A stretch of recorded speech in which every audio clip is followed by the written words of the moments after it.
Harsh is joining in to take us through the whole saga of Antfin and Paytm and Alibaba, this whole, overhang of a Chinese presence in a large financial sector company. That seems to have now been put to rest. Or has it? Because you still have Antfin indirectly holding some stake in Paytm, and I'll try and break that down.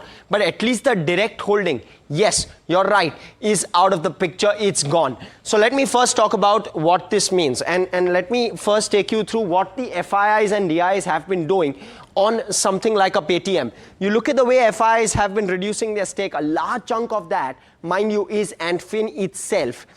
So we've seen FIIs selling. DIs have been silently buying, now on nearly 16%. And you look at the public, they are largely steady state, but the number of shareholders has come down substantially. So there's been a consolidation happening there. Let me talk about who the key FIIs are in terms of the holders. Antfin, of course, this entire stake will go away. SEF Partners holds around 17%. And then you have Resilient Asset Management. You want to keep your eye out on that one. I'm going to explain that a bit. And Amansa holds a sub 2% stake as well in Paytm. Let me talk about the DIs. Those are the three mutual funds holding stake in Paytm. Let me talk about whether Antfin is truly exiting. And here's the angle. Antfin indirectly continues to hold a stake in Paytm. They sold 10% stake to Resilient Asset Management.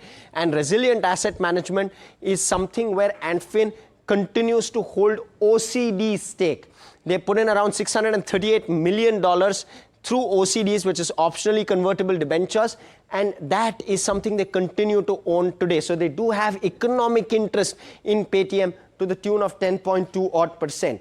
Let me talk about, let me switch focus and talk about the turnaround that Paytm has seen. And for that, let me start off with the regulatory challenges that Paytm saw.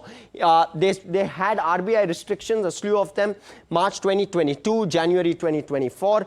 Also, in terms of what they did about it, they in fact capitalized on it. They pivoted their business. They said that payments business, they were going to partner with other banks instead of doing it through Paytm Payments Bank. They focused on profitability and growth. They monetized the platform through loan syndication. They sold off or divested all of their non-core assets, and they turned PAT positive, very much against the consensus in Q1 FY26. That was really the kicker.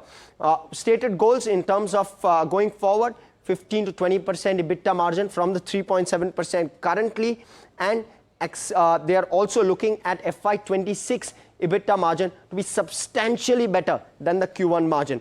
The key triggers, of course, RBI easing any restrictions on Paytm will be a positive trigger, and accelerated margin performance and growth.